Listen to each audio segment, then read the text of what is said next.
un control indirecto o difuso y un control directo o concentrado. En este momento vamos a hablar del control directo de constitucionalidad normativa, o sea, de un control de las normas de la Constitución, la defensa del ordenamiento jurídico, la defensa del orden constitucional previamente establecido. Y vamos a ir leyendo, ¿verdad? Señala allí, vamos a ver si estamos en la primera diapositiva. Sí, vamos a ver. Démosle para atrás. Sí, ahí estamos. Dice, primeramente se establece como instrumento procesal, derecho procesal constitucional. Se establece el instrumento procesal que tiene como propósito instar el control directo. ¿Qué es el control directo? Pues es verificar que cualquier normativa que sea promulgada por el Congreso, por el organismo ejecutivo, legislativo, cualquier institución, pues esté de acuerdo a lo que establece la Constitución y no se oponga. Esto le denominamos como una antinomia constitucional, una antinomia, o sea, que está en contraposición o atenta en contra de las normas constitucionales. Artículo 267, vamos a leer también el artículo 267, que señala, artículo 267, por favor, abrimos nuestra ley de amparo. Perdón, esa es la Constitución. Perdón. Artículo 267 de la Constitución Política de la República de Guatemala. Vamos a abrir el 267, casi al final. Ahí estamos, 263, 64. Aquí estamos, muy bien. Capítulo tercero. Artículo 266, eso lo vamos a ver después. 267, que es el que nos atañe en este instante y señala de la siguiente manera. Artículo 267, inconstitucionalidad de leyes de carácter general. Si nosotros vemos el 266, señala inconstitucionalidad de leyes en casos concretos. Usted ya se toma la idea, ¿verdad? De carácter general es que se aplica a toda la población.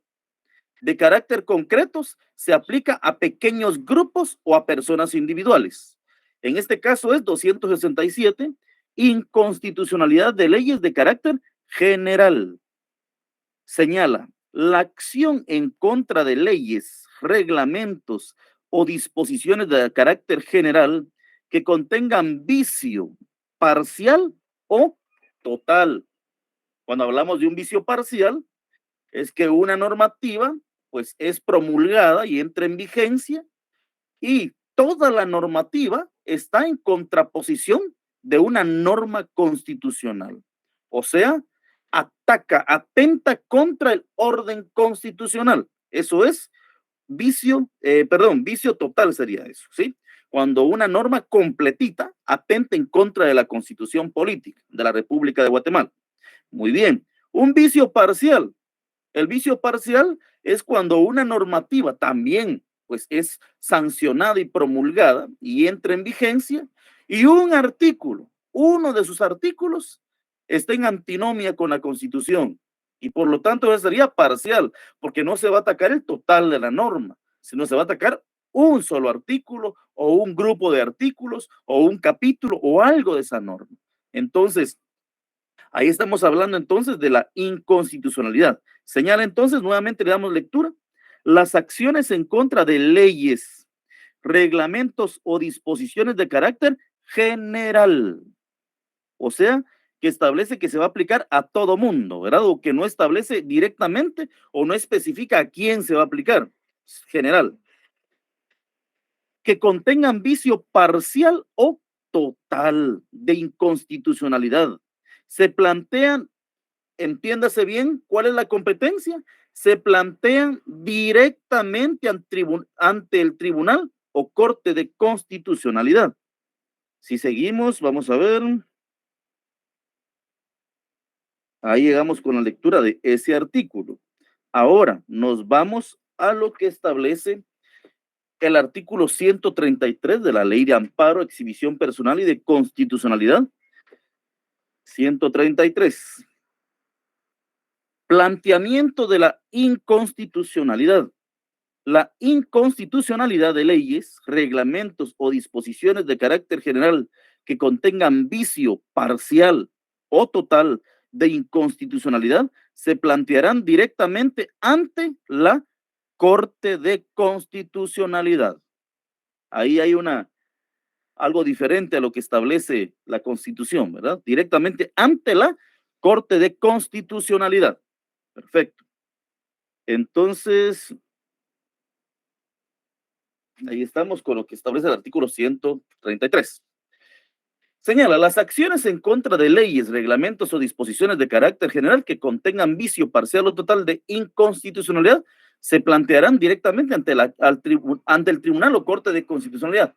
Eso lo establece el 267, pero el 133 tiene una modificación que indica ante la Corte de Constitucionalidad. Ahí la ley es más específica, ¿verdad? Y la ley del organismo judicial, pues establece que, pues, hay leyes generales y hay leyes específicas. Vamos a ver si encuentro mi ley ahorita. Vamos a ver. Aquí está. Vamos a ver si lo encuentro. La ley del organismo judicial. Ya la encontré.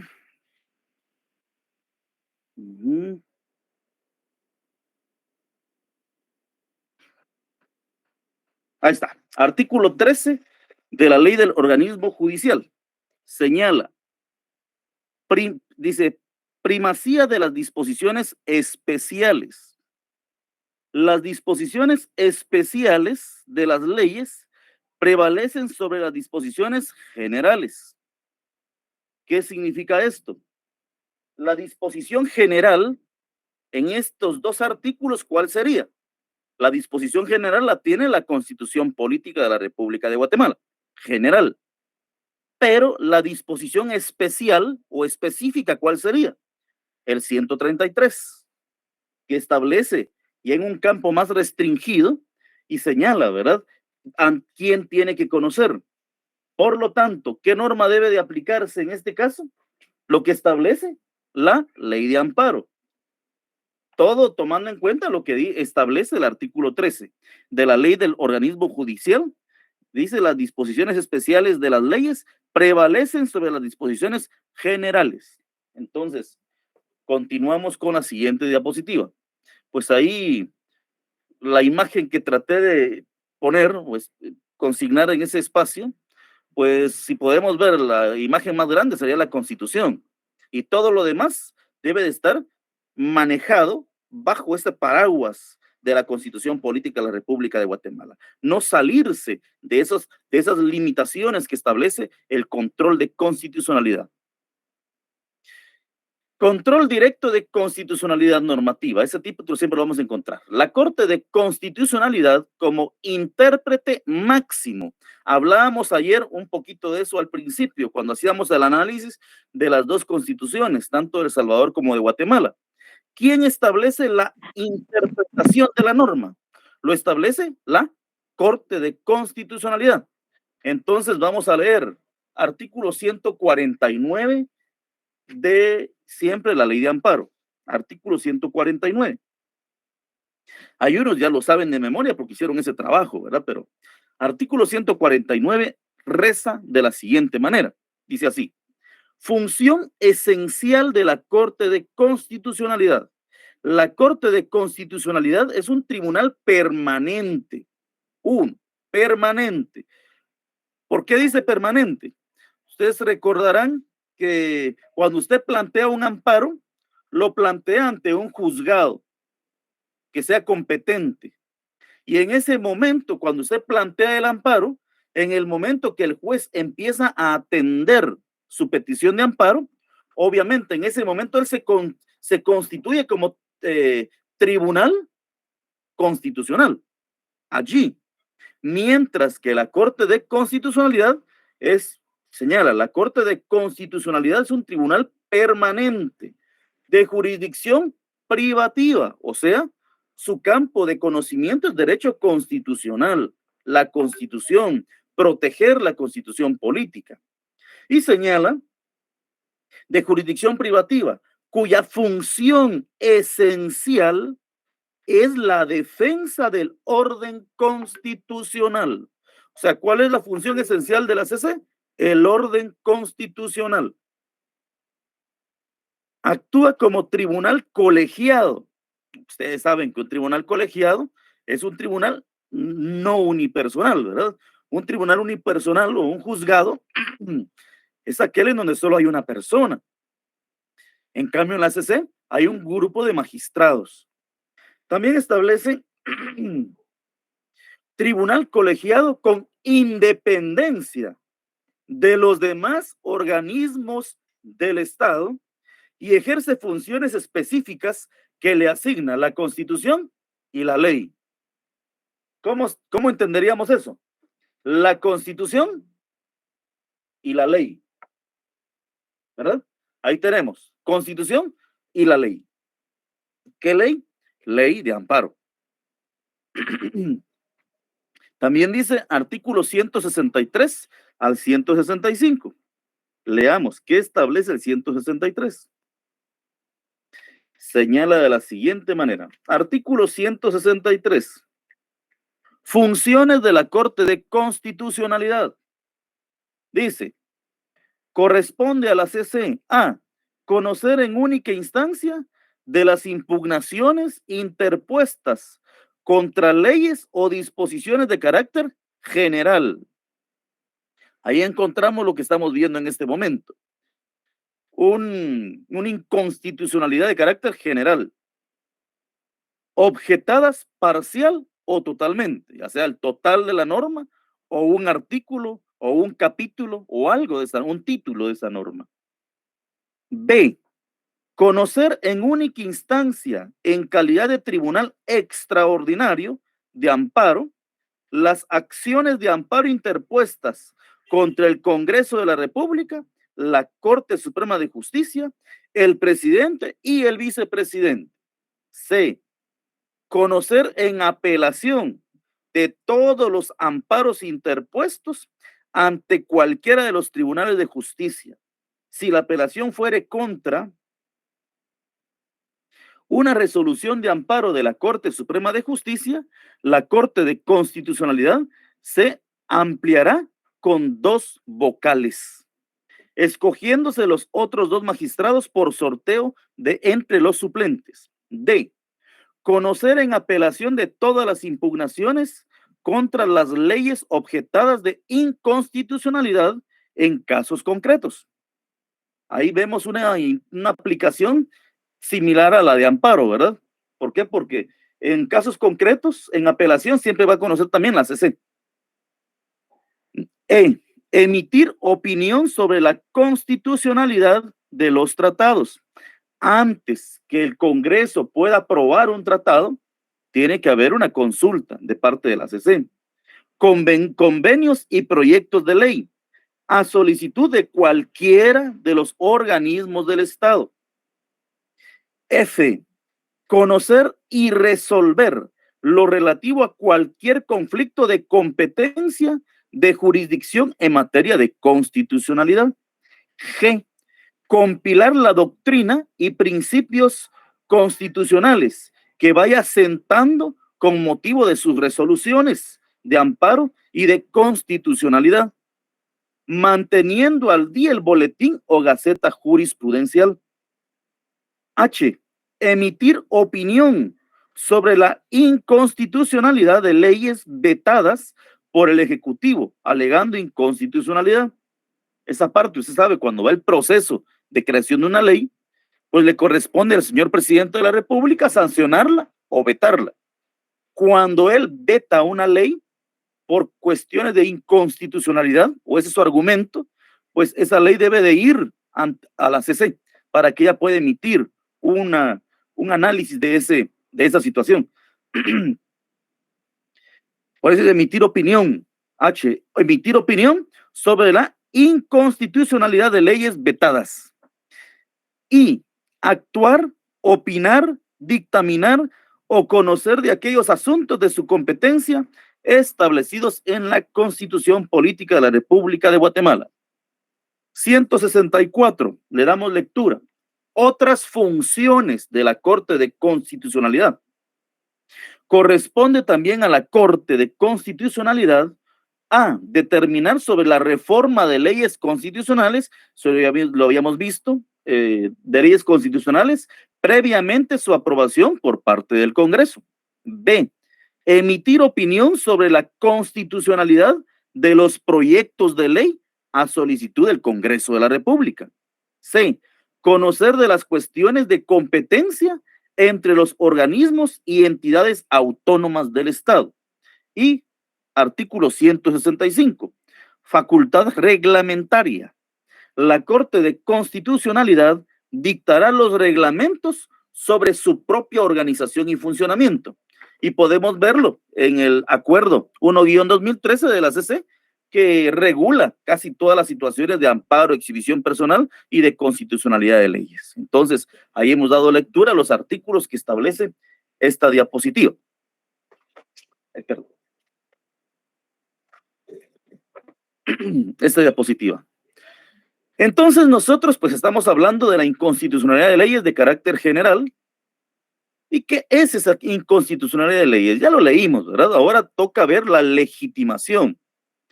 Una norma fue publicada, fue sancionada y entró en vigencia.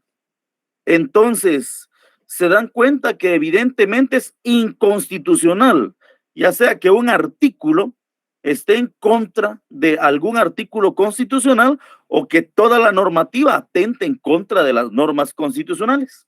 Entonces, ¿quién tiene el derecho?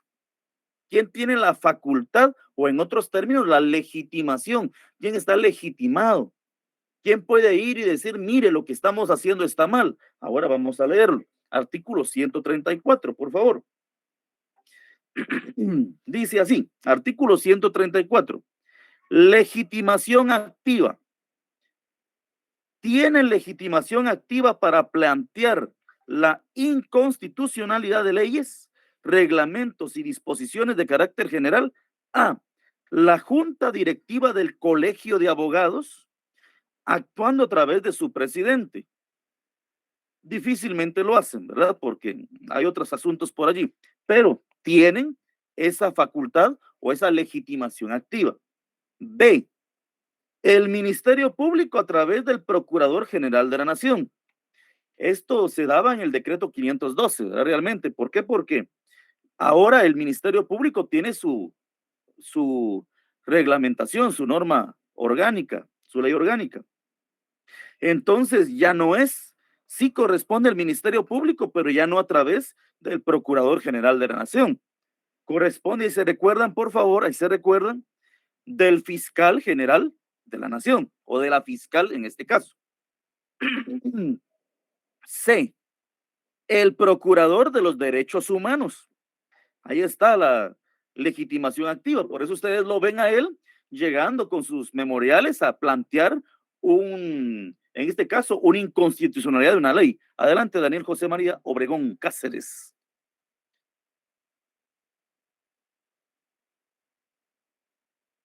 Daniel José María Obregón Cáceres, adelante, lo estoy escuchando. Licenciado, se me levantó la mano. Gracias, compañero. Entonces, estos son los que pueden, ¿verdad? Los que tienen legitimación.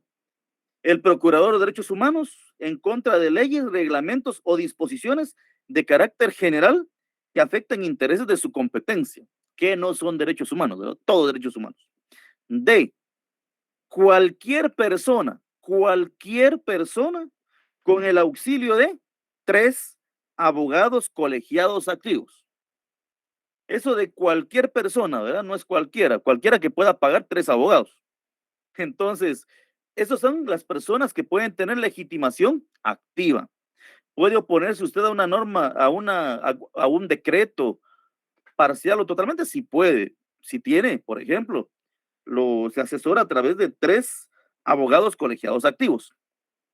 Entonces, ahí está. ¿Quiénes tienen legitimación entonces? De acuerdo a lo que establece el 134, Colegio de Abogados a través de su junta directiva, Ministerio Público a través del Fiscal General, el Procurador de los Derechos Humanos y cualquier persona con el auxilio de 3 abogados colegiados activos. Continuemos. Inconstitucionalidad de leyes de carácter general. Presupuestos de viabilidad, señala. Presupuestos de viabilidad. Y los presupuestos de viabilidad están establecidos allí. Dice análisis confrontativo, normas generales, vigencia de la normativa impugnada, infraconstitucionalidad de la normativa impugnada. Siguiente sería carácter interno de la normativa impugnada y constitución política como único canon de constitucionalidad. Pero veamos qué significa cada uno de estos. Señala requisitos o bien requisitos técnicos formales. Análisis confrontativo. Cuando nosotros analizamos lo que dice análisis confrontativo, es primeramente que efectivamente la normativa que ha sido promulgada, ya sea por el Congreso de la República, podemos señalar, por el organismo, en este caso el presidente de la República o alguno de sus ministros, si podemos señalar una municipalidad, entonces, y estas entran en contención, en conflicto contra la Constitución política, pues se tiene que hacer el análisis confrontativo. ¿De qué manera está atacando a la Constitución política? ¿En qué manera se está realizando esa situación? Es el análisis confrontativo. Poner a la Constitución con esa norma y verificar en qué puntos hay oposición. Hay oposición entre esa norma y la constitucional. ¿Por qué? Porque obviamente quien tiene que prevalecer es la Constitución política de la República de Guatemala. Vamos a ver un artículo.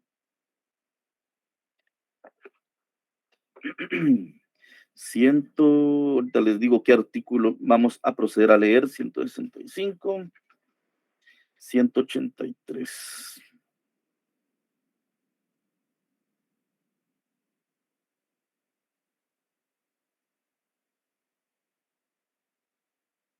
Bueno, tenemos el 174, iniciativa de ley, artículo 175.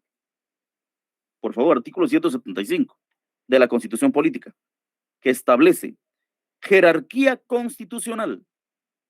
Jerarquía constitucional. Ninguna ley podrá contrariar las disposiciones de la Constitución. Las que violen o tergiversen los mandatos constitucionales son nulas ipso iure, o sea, de pleno derecho. Son nulas. Pero algunas veces se tiene que acudir a un proceso para poder declarar su nulidad. Y ahí se hace un análisis confrontativo para confrontar una norma con la otra. ¿Se recuerdan ustedes de una ministra de trabajo trató de que los salarios no fueran iguales en ciertos sectores de Guatemala? Entonces, pues lo atacaron de inconstitucional, ¿verdad? Porque obviamente es inconstitucional. Todas las personas deben tener la misma remuneración o deberían, porque también hay una división, ¿verdad? Trabajo agrícola, trabajo no agrícola y trabajo en maquilas. O sea, hay una gran diferencia todavía, pero todas las personas tendrían que tener igualdad de sueldo. ¿Por qué? Porque trabajan tienen las mismas funciones, solamente que en diferentes áreas. Entonces, cuando hablamos de análisis confrontativo, es poner en evidencia cómo atenta en contra de la Constitución, en pocas palabras. Continuemos. Señala normas generales. Normas generales. Vamos a entrar a ver lo que dice normas generales. Y dice de la siguiente manera.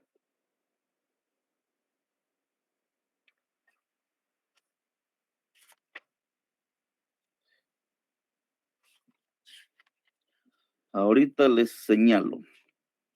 Normas generales. Análisis confrontativo o generalidad de la norma impugnada. Señala. El examen de conformidad con la ley fundamental por vía del control constitucional directo debe de tener como materia normas generales, o sea, dirigidas a toda la población o a un número indeterminado de personas, de sujetos, cuyo potencial aplicabilidad se encuentre supeditada a la verificación objetiva de los supuestos fácticos previstos en la Constitución. Hablábamos, pues, por ejemplo, esos salarios diferenciados que iba a aplicar o que iba a permitir el gobierno en su momento, pues era una norma general. ¿Qué significa? Esa norma general, pues es aplicable a una gran cantidad de la población y por lo tanto eso lo convierte en una norma general. Siguiente, vigencia de la normativa impugnada.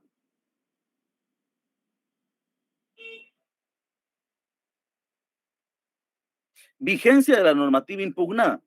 Cuando hablamos nosotros de la vigencia de la normativa impugnada, no podemos atacar una norma que no está vigente. Mire, pero está en proceso.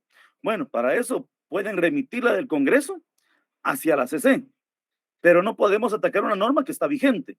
Siempre se va a esperar al día que entre en vigencia y ese mismo día van a plantear la inconstitucionalidad. ¿Por qué? Porque ya nació a la vida jurídica, porque ya existe, porque ya está atentando contra la Constitución.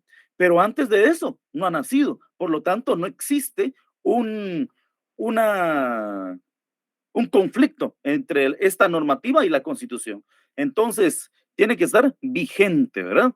Por eso señala, las normas generales, uno tiene que ser aplicable a sectores de la población de manera general, no específica. Y también vigencia de la normativa impugnada. Señala, normas generales, ya leímos eso, ya explicamos eso. También señala infraconstitucionalidad de la normativa impugnada. Infraconstitucionalidad de la normativa impugnada. Perdonen, están un poquito variadas mis diapositivas.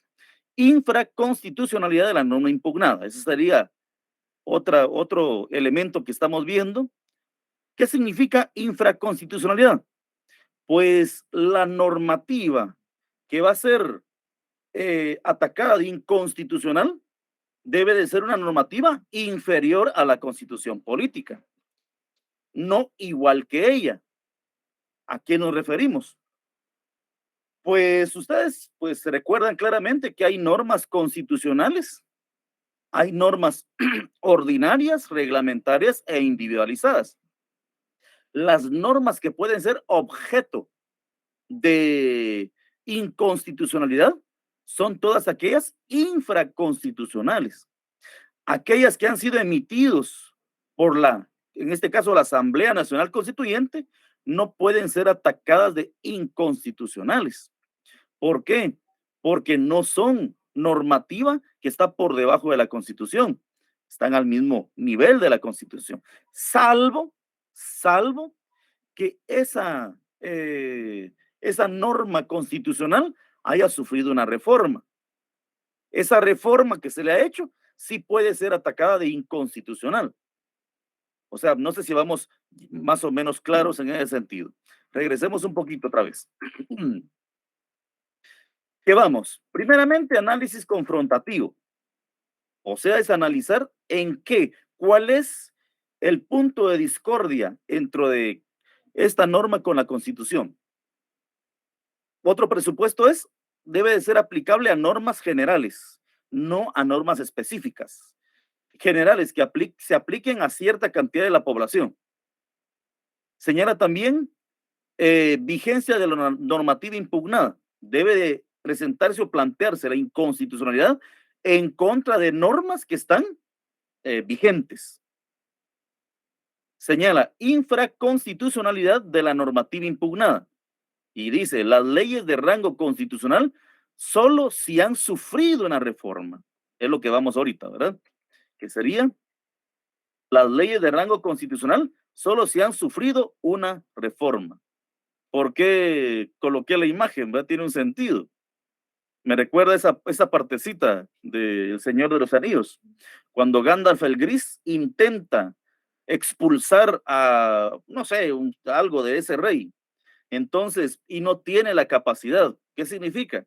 Lo que estamos explicando, que hay normas constitucionales que no pueden ser tildadas de inconstitucionales. ¿Por qué razón? Por lo mismo, porque fueron emitidas por un poder superior, que es una Asamblea Nacional Constituyente. Solamente si han sufrido una reforma, esa reforma puede ser tildada de inconstitucional. Ahorita vamos a copiar. Vamos a dar, por favor, 3 minutos para quien en la asistencia. Allí va la asistencia. Estamos. Entonces, continuamos. Señala las leyes de rango constitucional, ya lo explicamos. Requisitos técnico-formales, ya tenemos otro. Carácter interno de la normativa impugnada. Carácter interno de la normativa impugnada. Hay una diferencia entre la anterior, no confundirlo. La anterior nos señala infraconstitucionalidad de la normativa impugnada. Quiere decir que esté por debajo de la Constitución política. Muy bien. Ahora nos señala carácter interno de la normativa impugnada. Lo que significa es que las normas impugnadas deben de ser legislación nacional, nunca legislación nacionalizada. Cuando nosotros decimos nacionalizada, estamos hablando de aquellos convenios internacionales que forman parte de la legislación interna porque han pasado el proceso correspondiente. Son normas nacionales, pero no las podemos atacar de inconstitucionales. ¿Por qué? Porque uno de los requisitos es que deben de ser de carácter interno de la normativa impugnada. Por eso, cuando una norma internacional, en este caso de derechos humanos, va a ser adoptada por Guatemala, obviamente tiene que hacerse un análisis de constitucionalidad para que no entre impugna con la Constitución. Siempre hablamos del neoconstitucionalismo, en donde aparece el bloque de constitucionalidad. El bloque de constitucionalidad es el conjunto de normas que van a ser aplicadas a un caso concreto, como bloque, ¿verdad? Constitución, normativa internacional, siempre la normativa internacional por debajo de la Constitución, a pesar de que estén al mismo nivel. Entonces, carácter interno de la normativa impugnada, eso es lo que quiere decir, ¿verdad? Y también señala constitución política como único canon de constitucionalidad. ¿Qué significa esto? Compañeros, no podemos, si alguien viene y señala, mire, fíjese que tal legislación que fue creada por el Congreso de la República atenta en contra de la Convención Internacional de tal cosa. Y uno dice, no, no puede hacerlo así. Pero es una normativa de rango constitucional, sí, pero solamente pueden, señala, es la única base para poder alegar constitucionalidad o inconstitucionalidad, es la constitución política, no otra norma. Es la constitución, ¿por qué? Porque es la norma superior, la norma más alta, la más importante de Guatemala. Entonces, pues, perdónenme, quiere afectar un poco el COVID, digo, la tos. Vamos a cerrar la asistencia. ¿Estamos? Entonces, pues continuamos con nuestra exposición. Bueno, ahora, requisitos técnicos formales. Cuando uno presenta una inconstitucionalidad, debe de cumplir ciertos requisitos. Vamos a ir, dice, requisitos técnicos formales, ahora sí, artículo 135. Por favor, abrimos nuestra ley nuevamente. Artículo 135 dice de la siguiente manera.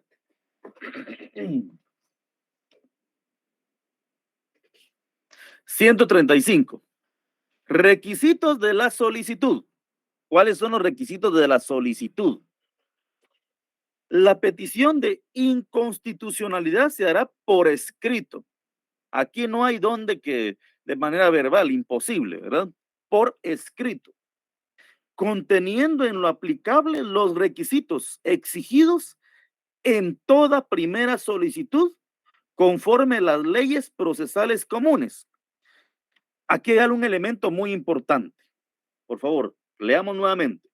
La petición de inconstitucionalidad se hará por escrito, conteniendo en lo aplicable, o sea, en lo que no se oponga, los requisitos exigidos en toda primera solicitud, conforme las leyes procesales comunes, expresando en forma razonada y clara los motivos jurídicos en que descansa la impugnación. Muy bien. Conforme a las leyes procesales comunes. Cuando hablamos del derecho común, common law, estamos hablando del derecho civil, ¿verdad? Del derecho civil. En este caso, derecho procesal civil y mercantil. Entonces, bueno, ¿y solo eso debe de cumplir? No. Ahora nos vamos al artículo 12 del acuerdo 1-2013 de la Corte de Constitucionalidad. Estamos aquí y señala, artículo 12 del acuerdo 1-2013 de la CC. Solicitud inicial de inconstitucionalidad de carácter general. Toda solicitud de inconstitucionalidad general deberá contener dividido en apartados los siguientes requisitos. A. Designación del tribunal. Primeramente, antes de continuar, se me ocurría en este momento. Yo sé que para los exámenes finales, pues es nota completa, nunca hay trabajos. Pero me gustaría que, por ejemplo, si pudiéramos dejar un trabajo en el cual cada estudiante, pues cada grupo podría ser, pudiera redactar un memorial de solicitud de inconstitucionalidad general, uno de inconstitucionalidad en caso concreto, uno de amparo y uno de exhibición personal. Entonces, no les voy a escribir que me escriban aquí sí o no, o por lo menos, no sé qué piensan ustedes. Claro, tendría una ponderación de unos 10 puntos. Y pues, si quieren me escriben en el chat, ¿qué piensan? Miren, esto no es obligatorio. Usted me escribe sí o me escribe no. Y si miramos que ganan los sí, pues ya desde ya iríamos manejando esto para que ustedes empiecen a preparar. Y si me dicen que no, pues el examen sería sobre 30 puntos, no hay problema. Por favor, compañeros, escriban en el chat, vamos a ver qué.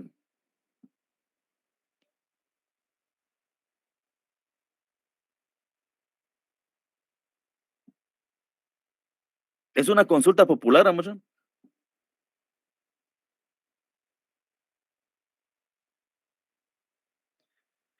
Bueno, por lo visto va a ganar el sí. Entonces, tomemos por favor desde ya para que el examen final, no me lo van a entregar antes, me lo van a entregar el examen final. En el examen, el día del examen final, vamos a entregar un trabajo que va a valer 10 puntos. Y lo que vamos a pedir es que incorporen un memorial de petición, de ya sea uno de cada uno, ¿verdad? Uno de amparo, uno de exhibición personal, uno de inconstitucional de carácter general y uno de carácter concreto, solamente para que tengamos esa práctica. Y también yo voy a buscar algunos para poderlos compartir con mucho gusto.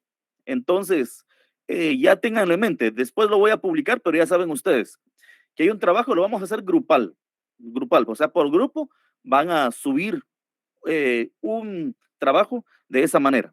Entonces, ya vamos a publicar las bases, ¿verdad? Ustedes, pero ya lo tienen en mente. Continuemos. Artículo 12. Por favor, 12 del decreto 1-2013 de la CC. Toda solicitud de inconstitucionalidad general deberá contener dividido en apartado los siguientes requisitos. ¿Cuáles son esos requisitos? Uno, designación de tribunal. A ver, ¿qué tribunal sería, compañeros? Corte de Constitucionalidad, ya lo leímos, ¿verdad? Corte de Constitucionalidad. B, nombres y apellidos del solicitante o de la persona que lo represente. Indicar las generales. Siempre que nosotros hablemos de una persona, tenemos que tener en mente los datos generales, que son 5 principalmente, ¿verdad ustedes? El nombre, ¿qué más? Edad, estado civil, nacionalidad, profesión, oficio, y además de eso, ¿qué más? ¿Qué me faltó? Me faltó el domicilio. Son los 5 elementos generales que siempre debe de tener todo escrito que podamos hacer. Siempre que identificamos a alguien en una escritura, por ejemplo, siempre lleva esas generales, ¿verdad? Siempre. Edad, estado civil, profesión, oficio, nacionalidad y domicilio. Y cuando se hace un contrato individual de trabajo, también piden que se pueda incluir vamos a ver, el domicilio y se me fue el otro término, la vecindad. La vecindad. Entonces son los elementos, pero comúnmente son esos 5. Entonces, ahí señala, ¿verdad? Nombres y apellidos del solicitante o de la persona que lo represente. Indicar edad, estado civil, nacionalidad, profesión, oficio, domicilio y lugar para recibir notificaciones. Si se actúa por representación, deberá acreditar esa calidad. Cuando quien promueve la solicitud sea una persona jurídica, deberán indicar sucintamente los datos relativos a su existencia o personalidad jurídica. En este caso, PDH o cualquier situación. Siguiente, C. Nombre de los abogados colegiados activos que patrocinan la acción, así como el número de colegiado de cada uno de ellos. Esto es algo especial, ¿verdad? Es en este caso donde siempre se pide o se solicita el número de colegiado. D. Normativa contra la cual se promueve la denuncia de inconstitucionalidad. Citar claramente qué normativa. E. Normas constitucionales que se estimen violadas. Ahí entramos en ese principio que hablamos al inicio. Vamos a colocarlo.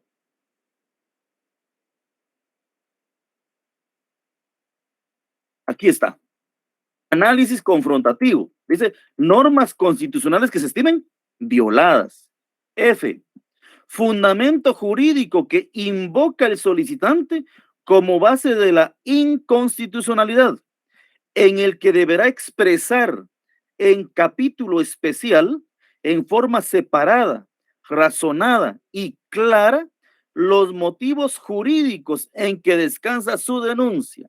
Es un análisis confrontativo, ¿verdad? Establecer, señor juez, la pena de muerte está regulada en la Constitución, no es inconstitucional. Pero empiezan con una normativa. Mire, tal normativa atenta en contra de la libertad de emisión del pensamiento por esta y esta razón. O sea, razonar cómo atenta en contra de la Constitución.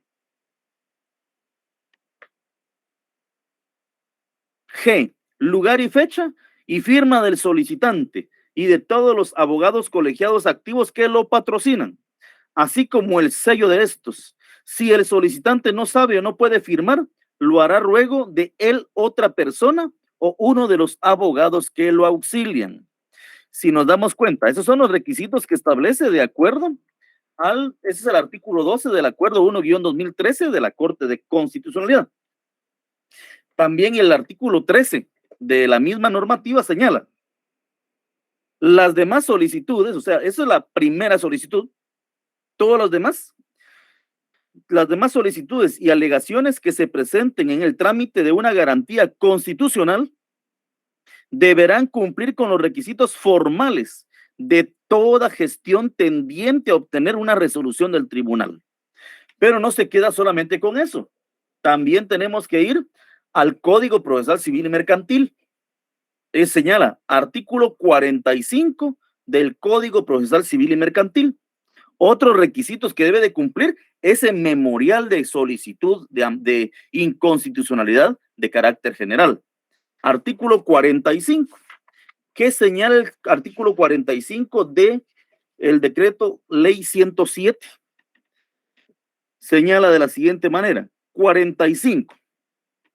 Los representantes deberán justificar su personería en la primera gestión que realicen, acompañando el título de su representación, no se admitirán en los tribunales credenciales de representación que no estén debidamente registradas en las oficinas respectivas. Si yo digo que soy representante legal de una sociedad anónima, tengo que tener mi nombramiento debidamente inscrito en el registro mercantil. Si yo digo que soy el representante legal de una ONG, debo de tener mi nombramiento debidamente asentado y registrado en el REPEJU, Registro de Personas Jurídicas. O sea, si yo digo que soy el alcalde de un municipio, debo de tener el documento que me faculta para ello, en este caso emitido por el Tribunal Supremo Electoral. Entonces, cada uno tiene que tener la documentación de soporte, si no, obviamente es hablar, como dijo, ¿no? Puede hablar puras casacas porque no lo van a tomar en cuenta, no van a darle trámite a su petición. Artículo 61. Vamos, artículo 61. Cuando hablamos del artículo 61, nos establece el escrito inicial de todo proceso. El artículo 61 nunca lo vamos a olvidar en la vida. ¿Ustedes por qué? Porque el artículo 61 se establece cuál es la estructura de un memorial, cómo debe de prepararse, de redactarse un memorial. Cualquier tipo de, ya sea una demanda ordinaria civil, ya sea una demanda en la vía de apremio, ya sea un juicio ejecutivo, un juicio sumario, siempre va a llevar ese orden. Y señala, artículo 61, Código Procesal Civil y Mercantil. La primera solicitud que se presente a los tribunales de justicia contendrá lo siguiente: designación del juez o tribunal a quien se dirija, nombres y apellidos completos del solicitante o de la persona que lo represente, su estado civil, nacionalidad, profesión, oficio, domicilio e identificar el lugar para recibir notificaciones. ¿Ya se dio cuenta? Las mismas generales. 3. Relación de hechos. ¿A qué se refiere su petición? Mire, señor juez, con tal fecha nosotros, mi esposa y yo dejamos de convivir juntos, etc. Un divorcio, eso es ordinario. 4. Fundamento de derecho. Fundo mi petición, el artículo tal del Código Civil que establece, podrán divorciar, todo lo que corresponde, los causales de divorcio. Ejemplo. 5. Nombres y apellidos y residencia de la persona a quienes se reclama el derecho. Pues aquí está en el numeral 5. Realmente casi siempre se coloca al principio, ¿verdad? Porque yo demando a tal persona. 6. La petición en términos precisos. Todo escrito deberían hacer, como decía Carbonell, pues ustedes buscar memoriales de demandas para poder verificar, por ejemplo, las peticiones. Hay peticiones de trámite y hay peticiones de fondo. Peticiones de trámite. ¿Qué es una petición de trámite? Una petición de trámite es, por ejemplo, todo memorial o escrito inicial lleva que se tenga por presentado el presente memorial y sus documentos adjuntos. Eso es una petición de trámite. Que se señale día y hora para que comparezcamos a audiencia. Es una petición de trámite. Muy bien.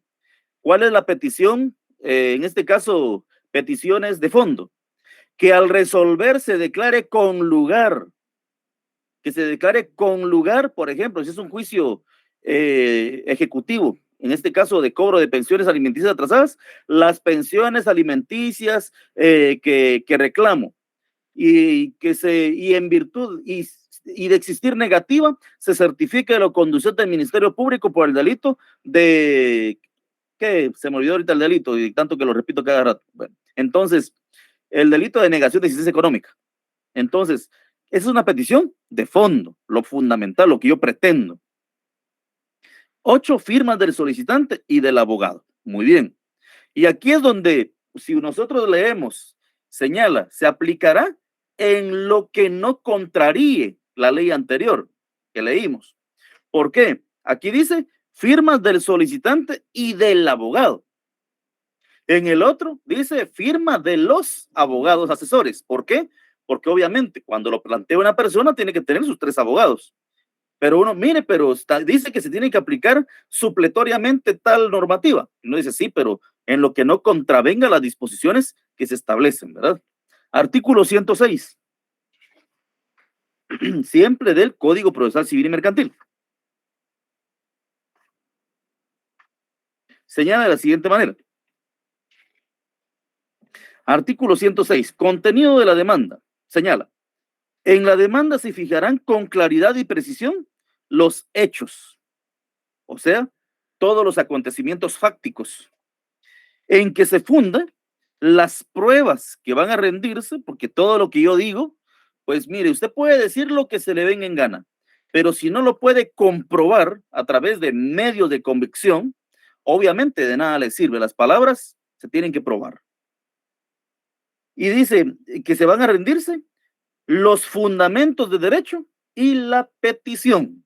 Entonces, ahí tenemos lo que establece los requisitos técnico-formales que debe de cumplir el escrito inicial de petición de inconstitucionalidad general. Continuamos. Señala, hay ciertas variantes que tiene el escrito, ¿verdad? Variantes en su planteamiento. ¿Por qué? Depende, uno, por la naturaleza del vicio, por la naturaleza del vicio que se denuncia. Dice, si es material o de fondo. Entonces, cuando hablamos de variantes en su planteamiento, por su naturaleza, ¿cuál es la naturaleza de esa inconstitucionalidad? Puede ser material de fondo o puede ser formal o interna corporis. ¿Qué significa esto? Material o de fondo señala que fue por voluntad del legislador. El legislador emitió, es un decreto emitido por el legislador. Entonces, es por voluntad del legislador y por eso es material o de fondo. Dice formal o interna, corporis. Es por incumplimiento del proceso establecido en la formación de la ley. ¿Por qué estoy planteando mi inconstitucionalidad? Bueno, por la naturaleza del vicio. Estoy planteándola, ¿por qué? Porque es una inconstitucionalidad material o de fondo. Y es material y de fondo, ¿por qué? Porque es una norma estable, ya pasó todo el proceso, fue promulgada, sancionada y todo lo que corresponde, y por lo tanto fue emitido por en este caso, el Congreso de la República, por voluntad del legislador. Se aprecia que el legislador voluntariamente quiso transgredir la norma constitucional. 2, formal o interna corporis.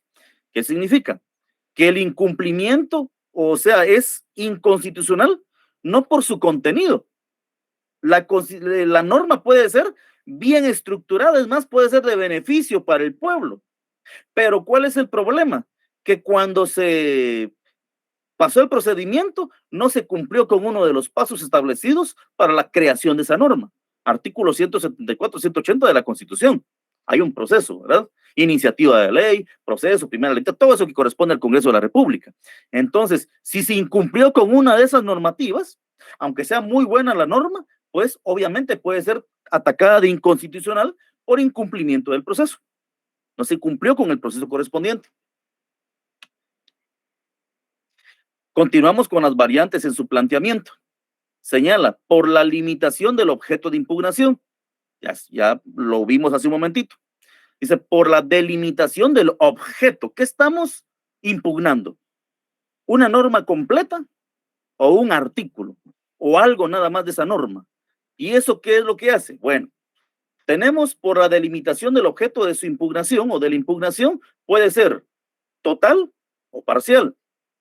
Si es una norma completa, es una impugnación total, una inconstitucionalidad total. Si es solamente el artículo, por ejemplo, 381 del Código Civil, Código Procesal Civil y Mercantil, es una inconstitucionalidad parcial. O sea, total, toda la norma. Si la declaran con lugar, toda esa norma va a salir del ordenamiento jurídico, va a ser expulsada del ordenamiento jurídico. Y en cambio, cuando es parcial, un artículo va a ser expulsado del ordenamiento jurídico. Ustedes se recordarán, por ejemplo, anteriormente había que se permitía el matrimonio entre menores de edad. Es una abrogación, ¿verdad? Efectivamente, es una abrogación, pero por la vía pues sí sería una abrogación, pero por la vía de la inconstitucionalidad, directamente. Entonces, eso sería algo parcial. Ustedes se recuerdan cuando las niñas, por ejemplo, o el matrimonio se podía celebrar entre menores de edad, ¿verdad ustedes? Entonces ahí, pues, fue reformada la norma y ustedes se recordarán claramente que había menores, para las mujeres se podían casar, si no me recuerdo, a los 14 años, los hombres a los 16 y una serie de cuestiones. Hoy, todos a los 18, ustedes. Antes habían normas aplicables solo para hombres y para mujeres, perdón. ¿Se recuerdan, por ejemplo, el caso de, antes existía el abandono de hogar y también existía un delito llamado, vamos a ver, no es infidelidad, adulterio, pero no cometían adulterio los hombres, solo cometían adulterio las mujeres. Entonces, han sido tildados de inconstitucionales y se han sacado del Francisco Manuel Monroy Santos. Si fuera por un párrafo, es parcial, ¿verdad? Si fuera por un párrafo, posiblemente, por una sola palabra, porque hay inconstitucionalidades planteadas por una sola palabra. ¿Se recuerdan ustedes del boleto de ornato? Pues fueron declarados inconstitucionales en algunos una sola palabra, pero eso le cambia el sentido a todo lo demás. Entonces, sí, puede ser parcial, puede ser una palabra, un artículo, un capítulo, media ley. Cuando no sea el total de la ley, es parcial. Cuando es toda la ley, obviamente es una inconstitucionalidad total. Señala, por la jerarquía de la normativa impugnada, pues tenemos inconstitucionalidad de leyes.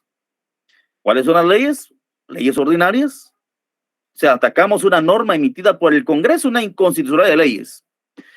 Atacamos una norma emitida por el presidente de la República en Consejo de Ministros. Estamos atacando una norma reglamentaria, una inconstitucionalidad de reglamentos o disposiciones de carácter general, siempre que vayan dirigidas a toda la población.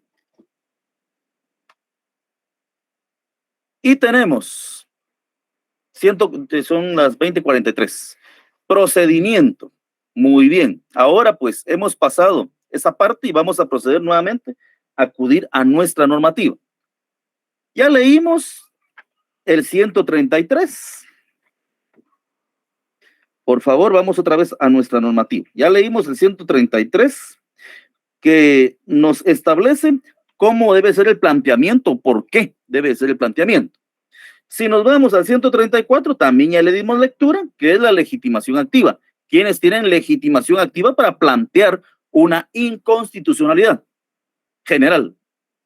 Si nos vamos a lo que dice el 135, requisitos de la solicitud, también ya lo leímos y lo concatenamos con otros artículos más.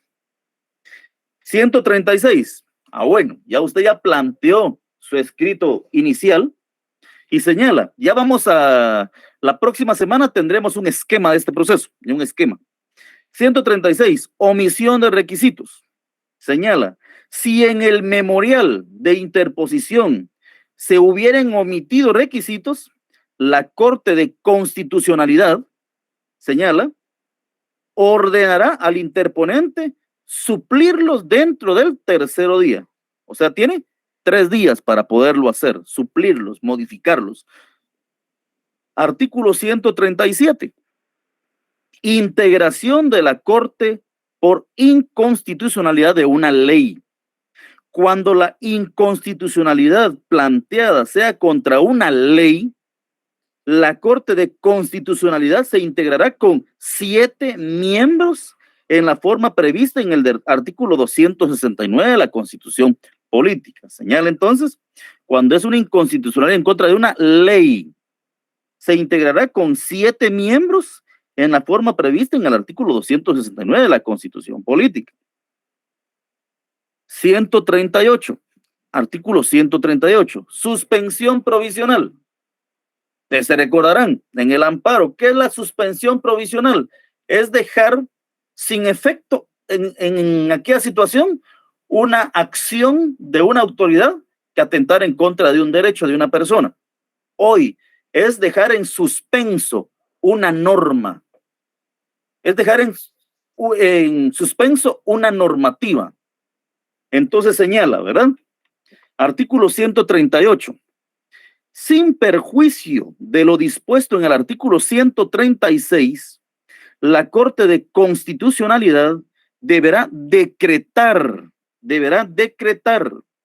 de oficio y sin formar artículo dentro de los 8 días siguientes a la interposición la suspensión provisional de la ley, reglamento o disposición de carácter general, si a su juicio la inconstitucionalidad fuere notoria y susceptible de causar gravámenes irreparables. Entonces es dejar en suspenso, suspender temporalmente una norma. ¿Por qué? Porque obviamente es evidente que va a causar daños graves a la sociedad. Ejemplo. Entonces, eso es la suspensión provisional. Artículo 138. Artículo 139. Si se dan cuenta, el proceso no es tan grande, no es tan complicado. Artículo 139. Audiencia, vista y resolución. Audiencia, vista y resolución. 3 elementos en un artículo. Si no se dispone la suspensión provisional, ustedes se recuerdan, en algún momento del amparo, decían, no se otorga el amparo provisional, no se otorgó. Dice, si no se dispone la suspensión provisional, o en su caso, si se decretó, se dará audiencia por 15 días comunes al Ministerio Público y a cualesquiera autoridad o entidades que la Corte de Constitucionalidad estime pertinente, transcurridos los cuales se haya evacuado o no la audiencia. De oficio se señale día y hora para la vista dentro del término de 20 días. La vista será pública si lo pidiera el interponente o el Ministerio Público. La sentencia deberá pronunciarse dentro de los 20 días siguientes. Muy bien, esa es de lectura rápida. Ahora agarremos el artículo por partes. Si no se dispone la suspensión provisional o en su caso decretada esta, se dará audiencia por 15 días comunes al Ministerio Público. Ya saben ustedes que el Ministerio Público por mandato legal tiene intervención, y a cualquier autoridad o entidad que la Corte de Constitucionalidad estime pertinente. Un ejemplo, recientemente la SAT estaba haciendo unas cuestiones con los formularios. En esos tiempos se agregó un top 10. Cada formulario de IVA se tenía que consignar el NIP del proveedor, aparecía automáticamente el nombre, cantidad de facturas recibidas y el monto total del monto, el valor neto, era la compra neta, ya sin IVA.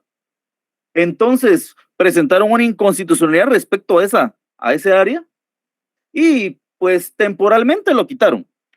¿Por qué? Porque obviamente hicieron un análisis de esa norma en ese momento y decretaron la suspensión provisional. Pero después volvió a aparecer el top 10. ¿Qué significa? Obviamente que quitaron la suspensión porque fue declarada sin lugar, ¿verdad? Porque correspondía, de acuerdo a la ley, hacer eso. Pero también indica que la Corte de Constitucionalidad va a invitar a quien estime pertinente. En este caso, ¿qué institución le corresponde ver lo de los tributos? A la SAT. Por lo tanto, ¿qué va a hacer la Corte de Constitucionalidad? Pues invitar a la SAT para que pueda oponerse, para que pueda tener la oportunidad de señalar por qué no es inconstitucional. Así puede hacer con el Ministerio de Gobernación, con cualquiera de los ministerios, con la Universidad de San Carlos de Guatemala, cualquier institución que se vea afectada para que pueda plantear su defensa o la defensa de su argumentación. Por ejemplo, hay veces que hay normativas que son tildadas de inconstitucionales y son resoluciones de las municipalidades o disposiciones de carácter general. Una disposición municipal de carácter general porque aplica a todo el municipio, a todos los pobladores. Entonces, pues obviamente vienen, sí, efectivamente, los arbitrios son una de las cuestiones que atacan mucho y tildan o plantean una inconstitucionalidad general de esa normativa. Bueno, ¿y a quién van a invitar? A la municipalidad, para que defienda su postura. ¿Por qué? Porque siempre va a haber un principio de oposición, ¿verdad? Ustedes, si no, no estaríamos aplicando el derecho. Entonces, ahí señala nuevamente, indicamos Ministerio Público y cualquier autoridades o entidad que la Corte de Constitucionalidad estime pertinente, transcurridos los cuales, o sea, ¿cuáles? La audiencia por 15 días, se haya evacuado o no la audiencia de oficio, se señalará día y hora para la vista pública, ¿verdad? Ahí van a estar las partes. Ya sabemos nosotros que es la vista. Nos vamos a ver, o sea, vamos a vernos y vamos a alegar de viva voz ante la Corte de Constitucionalidad nuestra argumentación jurídica. Entonces, día de la vista, dentro del término de 20 días. La sentencia deberá pronunciarse dentro de los 20 días siguientes al de la vista. Ahí tenemos ya emitida la sentencia, ¿verdad? Adelante, Juan Francisco Verdugo Flores. Gracias, Lee. Buenas noches. Fíjese que de acuerdo a lo que usted estaba mencionando, que la Corte de Constitucionalidad tiene la prerrogativa de invitar a las partes interesadas o afectadas en cuanto al planteamiento de la misma. Hace no muchos meses surgió una inconstitucionalidad en cuanto a la exigencia por parte de las municipalidades de la solicitud del boleto de ornato para realizar trámites administrativos. Sin embargo, yo creo que la entidad o el ente a quien correspondía asistiera a una de esas audiencias o fuera invitada por parte de la Corte de Constitucionalidad, tendría que haber sido la ANAM, en defensa de los intereses financieros y de proyección presupuestaria de los municipios. Esto, yo la verdad no he leído las gacetas ni los expedientes de esta inconstitucionalidad, pero me llama la atención esto que usted está mencionando, porque si las municipalidades no fueron llamadas a defenderse, realmente esto también es lesivo para los intereses financieros de cualquier municipio, sea un municipio eficiente o deficiente. Es lesivo porque el boleto de ornato es como la respiración de boca a boca de las municipalidades al inicio del año, después de haber cerrado su presupuesto anterior y de haber cargado con el pago del aguinaldo de los trabajadores, que todos sabemos que el 10% de funcionamiento decretado por el 257 de la Constitución no es suficiente para poder sufragar los gastos de este rubro. Entonces, llama la atención porque sí sería interesante el poder estudiarlo y ver qué se puede hacer, ¿verdad? Sí, efectivamente. ¿Por qué? Porque la ANAM tiene la representación de las municipalidades a nivel nacional, ¿verdad? Es una institución. Y pues sí, debió de haber sido invitada por la CC. ¿Por qué? Porque eso dice la misma normativa. Entonces, pero en su momento habría que ver qué intereses se manejaron y por eso fue, pues, obviamente se suspendieron varios artículos y así también ciertas áreas de esa normativa. Y ahora tenemos que no es exigible el boleto de ornatos para un montón de cuestiones. Claro, eso dice la ley, porque las municipalidades pues todavía siguen exigiéndolo, ¿verdad? Claro, de acuerdo a la defensa que usted realiza, que es válida, pues ellos siguen exigiéndolo porque lo necesitan para poder financiar su presupuesto. Si no, tendrían un presupuesto o tienen un presupuesto desfinanciado. Sí, el peligro ahí es que, digamos, toda vez está declarada la inconstitucionalidad de la exigencia directa, entonces podría incurrirse en un cobro ilegal. Y la misma normativa, que es el decreto 12/2012, establece que los cobros ilegales deberán ser devueltos al usuario o al afectado en la manera que la ley lo establece. Pero lo que pasa es que, como también nosotros sabemos que las leyes tienen rendijas, ¿verdad? Porque no me gusta utilizar el hecho de hecha la ley, usted sabe lo que sí. Lagunas jurídicas. Lagunas jurídicas. La salida legal más pertinente. Pues entonces, lo que muchas municipalidades están optando por hacer para no incurrir en esa inconstitucionalidad y en el cobro ilegal estipulado tanto en la Constitución como en el Código Municipal, es que exigen la solvencia municipal. Y entonces la solvencia municipal lleva inmerso, digamos, el no estar morosos en YUSI, en agua, en otro tipo de arbitrios y, por supuesto, la integración del boleto de ornato. Claro, yo, por ejemplo, cuando uno hace las desmembraciones actualmente, boleto de ornato de comprador y vendedor, solvencia de drenaje, solvencia de aguas, de tanto comprador y vendedor, y empieza con un montón de requisitos. Pues claro, la municipalidad obviamente tiene que verificar y velar por tener la solvencia económica para cubrir todas las necesidades del municipio, o por lo menos algunas, ¿no? Compañeros, voy a compartir nuevamente la asistencia para que la puedan llenar otra vez. Tendrán un tiempo prudente. ¿Alguna otra cosa, compañero?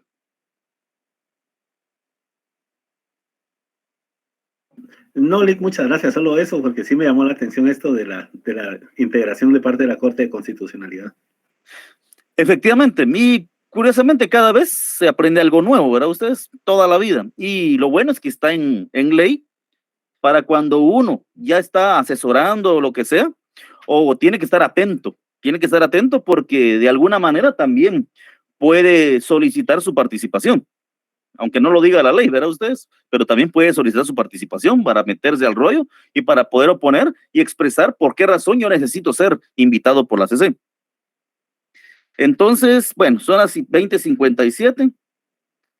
Leemos el último artículo, 140. Efectos de la declaratoria de inconstitucionalidad. ¿Cuáles son sus efectos? Cuando la sentencia de la Corte de Constitucionalidad declare la inconstitucionalidad total de una ley, reglamento o disposición de carácter general, estas quedarán sin vigencia, fueron expulsadas del ordenamiento interno. Y si la inconstitucionalidad fuere parcial, quedarán sin vigencia en la parte que se declare inconstitucional. En ambos casos dejarán de surtir efectos desde el día siguiente de su publicación del fallo en el diario oficial. Entonces, compañeros, por la hora, pues si no hay preguntas, pues nos vemos el próximo lunes. Prepárense para el examen, creo que es el martes. Así que Dios los bendiga, pero que Dios bendiga a Guatemala. Bueno, compañeros, ¿alguna pregunta? Feliz noche. Feliz noche, Lick.